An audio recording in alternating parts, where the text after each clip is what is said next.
எத்தனையோ ஊழியங்காரங்களையும் எத்தனையோ ஆயர்களையும் நான் சந்திச்ச பிறகு எந்த ஊர்ல ஒரு மாற்றத்தை உணர்ந்த ஒரு ஆயர் சொன்னா அது ஐயா மனோகர் ஐயா தான். அப்ப அந்த விபிஎஸ் ஒவ்வொரு ஆண்டும் வெவ்வேறு மாதிரி ஒரு ட்ரெடிஷனலா நடக்கும். ஐயாவுடைய மாற்றத்தை பாத்தீங்கன்னா டிஃப்ரெண்டா இருந்துச்சு. எனக்கே ஆச்சரியமா இருந்தது. அவர் ஒரு முற்போக்கு சிந்தனையாளர். எந்த ஆளை வச்சு சாட்டையை சொல்லட்டுனா இந்த பம்பரம் அழகா சுத்து அப்படிங்கிற ஒரு கவர் பண்ணக்கூடிய அது கை சுத்தமான கை. அதை நான் சொல்லியே ஆகணும். ஏன்னா பண பரிவர்த்தனையில ஒரு பக்காவான ஆள். அவர் செய்த ஏழை எளிய குடும்பங்களுக்கு பார்த்தா நான் இப்ப அவர் கிளம்பின பிறகுதான் தெரியுது எத்தனையோ குடும்பங்களுக்கு மறைமுகமாக அந்த குடும்பங்களை அப்டேட் பண்றதுக்கு என்ன அப்டேட் பண்ணணும்னா என்ன பண்ணணும், என்னெல்லாம் கொடுக்கணும் அப்படிங்கறத அவர் தேவை அறிஞ்சு யார் பணக்காரங்களோ அங்க அவங்களை சாட்டையை போட்டு பிடிச்சிருக்காங்க. அப்படிப்பட்ட ஒரு நபர் உங்களை உறவினரா இருந்தா கூட நான் எதை நேர்மையா எதை கடைபிடிக்கணும் அதைத்தான் அப்படிப்பட்ட ஒரு நல்ல மனுஷரு. இந்த காலத்துல நல்லதை சொல்றவங்களே நாட்டுல கொஞ்சம் பேர் தான்டா.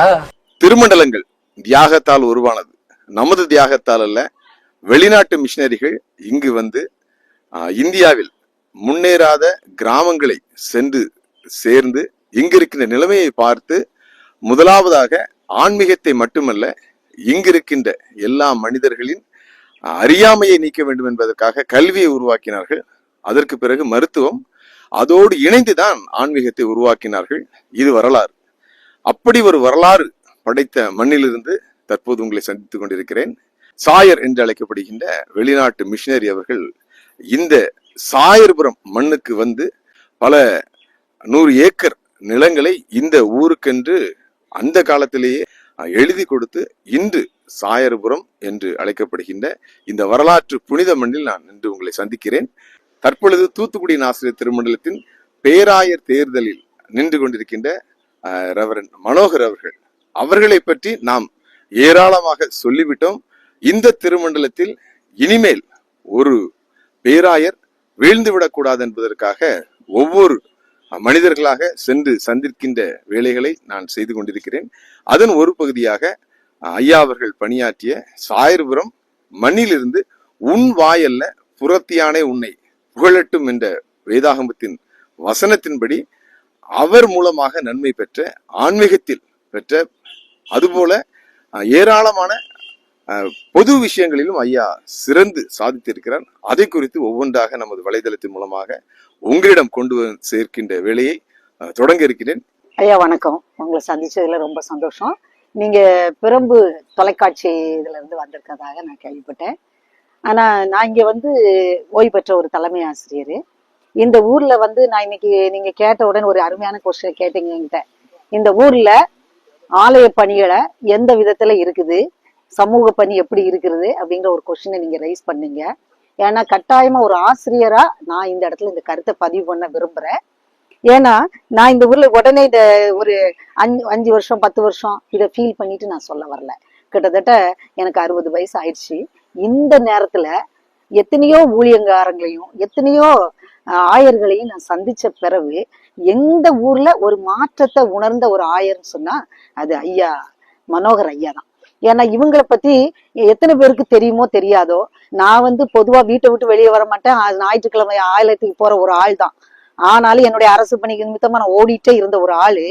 ஆனா முதலாக என்னுடைய மகனுக்காக நான் சண்டே கிளாஸ்க்கு போனேன். அங்க உள்ள மாற்றத்தை நான் பார்த்தேன். ஓய்வு நாள பள்ளிகள், அப்ப அந்த பிபிஎஸ் ஒவ்வொரு ஆண்டும் வெவ்வேறு மாதிரி ஒரு ட்ரெடிஷனலா நடக்கும். ஐயாவுடைய மாற்றத்தை பாத்தீங்கன்னா டிஃப்ரெண்டா இருந்துச்சு. எனக்கே ஆச்சரியமா இருந்தது. அவர் ஒரு முற்போக்கு சிந்தனையாளர்.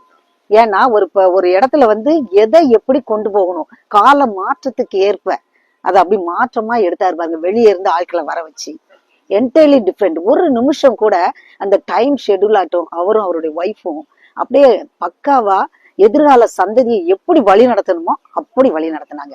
அது எனக்கு ரொம்ப இம்ப்ரெசிவா இருந்துச்சு. முதலாக நான் இம்ப்ரெஸ் ஆனது அவர் தான்.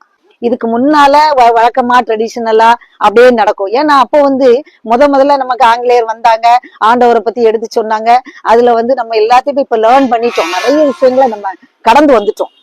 இப்ப கடந்து வந்த பிறகு இன்னைக்கு உள்ள சில்ட்ரன்ஸுக்கு என்ன அப்டேட் வேணும் அப்படிங்கிறதுலயும் அவங்களுக்கு எப்படி வழி நடத்தணுங்கிற விஷயத்திலயும் ஐயா ரொம்ப ஒரு சின்ன கவனச்சிதறல் கூட அதுல இருக்க விட மாட்டார். என்ன மாதிரி பண்ணாங்க? டைம் ஷெட்யூல் ரொம்ப கீப் அப் பண்ணுவாரு. அதர் காரியங்கள் அவரை தலையிடவே விட மாட்டாரு. பிள்ளைங்களுக்கு போக்கஸ், கர்த்தரை பத்தி சொல்லக்கூடிய வசனங்கள், ஒழுக்கங்கள், அந்த இதுல எதை கடைபிடிக்கணுமோ அதுக்கு ஒரு வரையறை வச்சிருப்பாரு. அந்தபடி சிஸ்டமேட்டிக்கா பண்ணுவாரு. அது என்ன ரொம்ப இம்ப்ரெஸ் பண்ணிச்சு. வாலிப பிள்ளைங்களை பொறுத்தவரையில அதுக்குன்னு நல்ல யார் எனர்ஜெட்டிக்கா இருக்காங்களோ அவர் வந்து இந்த ஆள் பிடிக்கிறதுல கரெக்டான ஆள். எந்த ஆளை வச்சு சாட்டையை சொல்லட்டுனா இந்த பம்பரம் அழகா சுத்தும் அப்படிங்கிற ஒரு கவர் பண்ணக்கூடிய ஆள். அது எத்தனை பேருக்கு அந்த டெக்னிக் தெரியுமோ எனக்கு தெரியாது. ஆனா நான் அவர்கிட்ட பார்த்த விஷயங்கள், பார்த்தா சாதாரணமா அவரை தெரியும், ஆனா நான் உணர்ந்த விஷயங்கள் அது. வாலிப பிள்ளைகளை அப்படி அழகா டைரக்ட் பண்ணாரு. இந்த வாலிப பிள்ளைகள் உள்ள வந்தாங்க, உட்கார்ந்தாங்க, நிறைய விஷயங்களை லேர்ன் பண்ணாங்க. அது எனக்கு ரொம்ப பிடிச்சிருந்துச்சு வாலிப பிள்ளைகளை பொறுத்தவரையில. அடுத்து கிராம ஊழியங்கள், அதுக்கு எந்த நபரை அனுப்புனா சரியா இருக்குமோ அந்த நபர்களை நல்லா அழகா பக்காவா தேர்ந்தெடுத்து பிளான் பண்ணுவாரு. இப்ப ஏனோ தானன்னு ஒருத்தங்க ஒரு குரூப் அனுப்பணும், அது ஏதோ நடந்துச்சு ஃபார்மாலிட்டிக்கு ரெக்கார்ட் பண்ணோம் அப்படிலாம் கிடையாது. பண பரிவர்த்தனையா த்ரூ ரெக்கார்டு தான் எல்லாம், செக் த்ரூ செக். அவர்கிட்ட அது கை வந்து சுத்தமான கை, அதை வந்து நான் சொல்லியே ஆகணும். ஏன்னா பண பரிவர்த்தனையில ஒரு பக்காவான ஆள்.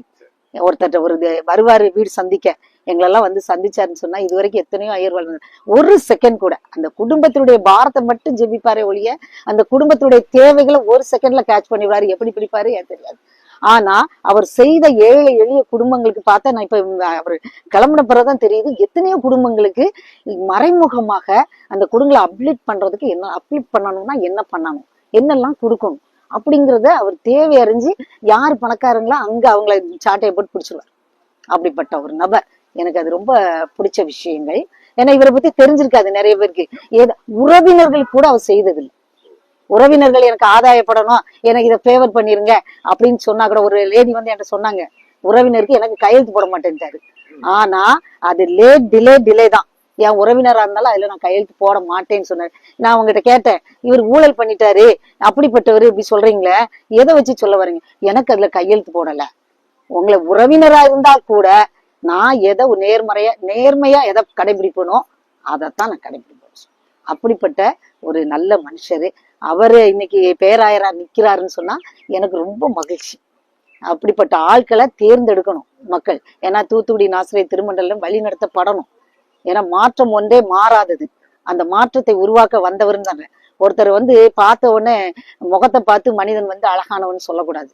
அவருடைய பணமோ நிறமோ அது நம்ம அடையாளப்படுத்தாது. அவருடைய அன்பான குணமும் சாந்தமான அந்த மனம் தான். இந்த 2 குவாலிட்டி அவர்கிட்ட இருக்குது. நிச்சயமாக நாசிரியத்து தூத்துக்குடி திருமண்டலத்தை அவரால் மட்டுமே வழி நடத்த முடியும் நான் ரொம்ப ஸ்ட்ராங்கா நம்புறேன். அப்புறம் தோர்ந்து கிடந்துச்சு இந்த ஹாஸ்பிட்டல். நான் அதை வந்து கண்டிப்பா எத்தனை பேர் என்னோட குழந்தைக்காக நான் ஓடி வந்தேன்னு சொல்லி ஏற்கனவே ஒரு பேட்டியில சொல்லியிருக்கேன். அந்த ஹாஸ்பிட்டலு யாருமே பார்க்காம தூசி தட்டி கிடந்தது. அதை தூசி தட்டி இந்த சுத்துப்பட்டி கிராமம் அவ்வளவு பேர் இன்னைக்கு லோ பட்ஜெட்ல ஆரோக்கியமா வந்து பார்த்துட்டு போய்கிட்டு இருக்காங்கன்னு சொன்னா, இன்னைக்கு தூத்துக்குடிக்கு ஓட முடியாத ஜனங்கள்லாம் ஓடி வந்து இங்க பார்த்துட்டு இருக்காங்கன்னு சொன்னா ஐயாவுடைய முன்னெடுப்பு தான். அதே மாதிரி இந்த போப்புக்கு பஸ் ஸ்டாண்டுக்காக, பேருந்து நிலையத்துக்காக 50 சென்ட் எந்த காலத்திலயும் கொடுத்தாங்க. அவங்க பாட்ட சாயல் நிலை பேரூராட்சி கொடுக்கப்பட்டது டைஜஷன் நிலம், ஆனா வைக்கப்பட்ட பேர் என்னமோ வேற யாரும். ஆனா அதுக்காக அவர் ஃபைட் பண்ணார் பாருங்க. அது ஃபைட் பண்ணி அந்த நேம வாங்குறதுக்காக ஒவ்வொரு வீடா சந்திச்சு யாரை கூட்டிட்டு போய் எங்க கேள்வி எழுப்பணுமோ அத்தனை கொஸ்டின் ரைஸ் பண்ணி கடைசியில ஃபைட் பண்ணி சக்சஸ் அடிச்சார். போப்புங்கிற பேர் இன்னைக்கு வச்சிருக்காரு பாருங்க, அதுதான் அவருடைய சக்சஸ். இந்த ஒரு கிராமத்துல இருந்த நாட்கள் குறைவு.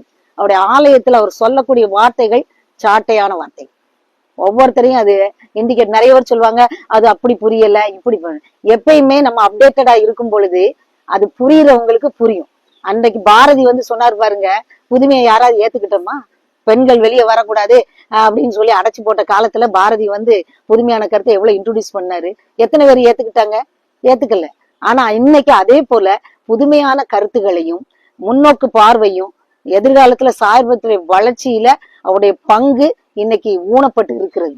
நிச்சயமாக அவரு சாயர் என்ன முன்னெடுப்புக்காக இந்த இடத்த ஏற்படுத்தினாரோ அதே ஏற்பாடை இன்னைக்கு மனோகர் ஐயா அதை எழுப்பி விட்டுட்டு போயிருக்கிறாங்க. இன்னும் கூட நான் எனக்கு அவரு பின்னாலதான் கேள்விப்பட்டேன், அவருக்கு ஒரே சன்னு. அவரை கூட அந்த ஊழியத்துக்கு தான் அவர் பயன்படுத்துறேன். நல்ல இடத்துல கொண்டு ஒரு பெரிய அரசு வேலையிலயோ ஒரு அதிகாரியாவோ நிறுத்தி இருக்கலாம். அவருடைய சன்னுக்கு கூட ஊழிய பாதையை தேர்ந்தெடுத்து கொடுத்திருக்காரு பாருங்க. இது ஒரு டெடிகேட்டட் பர்சன். அவரு தன்னுடைய இறைவனுக்காக தன்னுடைய வாழ்நாளை அர்ப்பணித்தவர். அதுங்கிறத நான் இந்த இடத்துல ஸ்ட்ராங்கா பதிவு பண்ணிக்கிறேன். நேர்மையானவர்களுடைய வழியை கர்த்தர் அறிவார். நேர்மைக்கு கிடைக்கும் வெகுமதியானதோ நிலையானது. அதாவது நேர்மையெல்லாம் நிரூபிப்பதற்காக மட்டுமே இல்லை, நாம் வாழ்வதற்கு, எப்படிப்பட்ட வாழ்வை வாழ்வதற்கு, பயனுள்ளதாகவும் நலமாகவும் வாழ்வதற்கு ஜெயமோகன் ரைட்டர் எழுதியிருப்பார் பாருங்க. அந்த வாழ்க்கையை நமக்கு தர்றதுக்கு தான் அவர் ஸ்ட்ரகிள் பண்ணாரு. அந்த பழிவாங்கு நடவடிக்கை எனக்கு ரொம்ப வருத்தத்துக்குரியது. நம்ம டைரக்ஷன்ல இருக்கக்கூடிய மெயின் பாயிண்ட் அதுதான். அந்த இது எனக்கு எடுபடணும். அப்படிப்பட்ட அரசியல் கட்சியில் அல்லாத ஒரு தனி மனிதன் நிச்சயமா வரணும்னு நான் எதிர்பார்க்கிறேன். எங்க ஊருக்கு எத்தனை நன்மை கிடைச்சிச்சோ அதே மாதிரி இன்னும் அநேக கிராமங்களுக்கு அவர் தலைவரா வந்தாரா, ஒரு ஆயராக இந்த சமூகத்தை வழி நடத்தினார்னா எதிர்காலத்தில் நிச்சயமாக ஒரு நல்ல நிலை எட்டும். நமக்கு என்ன மாற்றம் வேணுமோ அதை தரக்கூடிய பேராயர், நம்மளை வழி நடத்தக்கூடிய பேராயர், லஞ்ச ஊழலற்ற சமூகத்தை முன்னேற்றக்கூடிய ஒரு ஆயரை நம்ம தேர்ந்தெடுக்கணும்னு மக்களை நான் அன்போட கேட்டுக்கொள்கிறேன். நேயர்களே, மேரி டீச்சர் ரொம்ப அழகா சொன்னாங்க. ஒரு ஆயர் என்பவர் ஆன்மீகம் என்பதை தாண்டியும் இந்த சமூகத்தின் மீன் அக்கறை கொண்டு இந்த சாயர்புரம் மண்ணுக்கு செய்த சேவைகளை ரொம்ப அழகா சொன்னாங்க. அதாவது உள்ளத்து நினைவுதான் வாய் பேசுன்னு சொல்லி பைபிள் சொல்லுது இல்லையா? அதனால பாத்தீங்கன்னா தான் உணர்ந்த கருத்துக்களை, தான் வாழ்ந்த இந்த சாயர்புரத்தில் ஐயா செய்த பெருமைகளை அருமையாக நமது மீடியாவுக்கு சொல்லியிருக்காங்க.